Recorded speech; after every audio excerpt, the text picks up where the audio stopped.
मेरे दोस्तों, ये जो सीरिया की नई गवर्नमेंट आई है, इसको अमेरिका, इजराइल और वेस्ट सपोर्ट इसीलिए कर रहे हैं क्योंकि ये सरकार की जो मानसिकता और इस सरकार के जो लोग हैं वो ईरान के खिलाफ हैं। बेसिकली वेस्ट को एक ऐसी कंट्री और चाहिए थी जो पूरी तरह से ईरान के खिलाफ हो।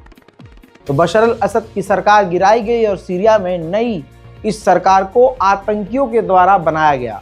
आतंकियों के द्वारा इस मुल्क पर हमला करवाया गया, सरकार बनवाई गई और उस आतंकी के सर से इनाम और टेररिस्ट का टैग हटा दिया गया। ये सामने की बात है, आपको अच्छे से मालूम है। अब आपको बता दूं कि इस नई सरकार ने अमेरिका, जर्मनी, फ्रांस, ब्रिटेन और वेस्ट को खुश करने के लिए प्लान ये किया है कि ईरान से $300 बिलियन हम फाइन वसूलेंगे इंटरनेशनल क्रिमिनल कोर्ट के जरिए। प्लान इनका ये है कि ये इल्ज़ाम लगाएंगे ईरान पर कि ईरान ने सीरिया के अंदर मोटा नुकसान किया है।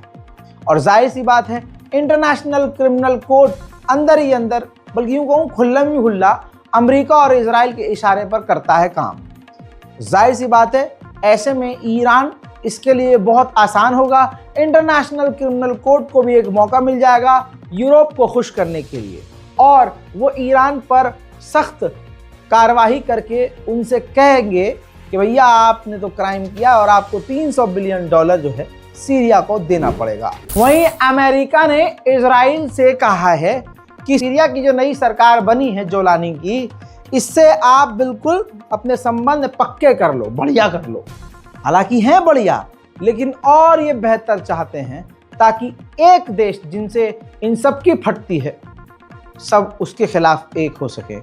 वो कौन सा देश है जिससे अमेरिका, जर्मनी, फ्रांस, ब्रिटेन उसकी ताकत से डरते हैं? हालांकि पूरी दुनिया की सबसे ज़्यादा पाबंदी उसी एक देश पर अमेरिका ने लगाई है, लेकिन उसके बावजूद आज सीरिया में भी अपने पैर जमाने के बाद भी अमेरिका, इजराइल को इतना हौसला नहीं है कि सीधा उस पर हमला कर सकें। कौन सा वो देश है, नीचे कमेंट जरूर कीजिएगा दोस्तों, पता तो चले कि आपको खबरें कितनी समझ में आ रही हैं। इजराइल की एक इंटेलिजेंस ऑफिसर है, मिनिस्टर हैं, उन्होंने देखिए मीडिया में खुलेआम इजराइल के न्यूज़ चैनल 14 पर कह दिया है कि हमारा प्लान ये है कि ईरान पर हमला किया जाए और वहाँ की सरकार को पलट दिया जाए। वहाँ का जो राजा था रजा पहलवी, उसको हम सपोर्ट करते हैं और वो वहाँ का सही बादशाह होगा, सही किंग होगा। यानी वहाँ का वो बादशाह सही होगा जो दोस्तों ईरान में जो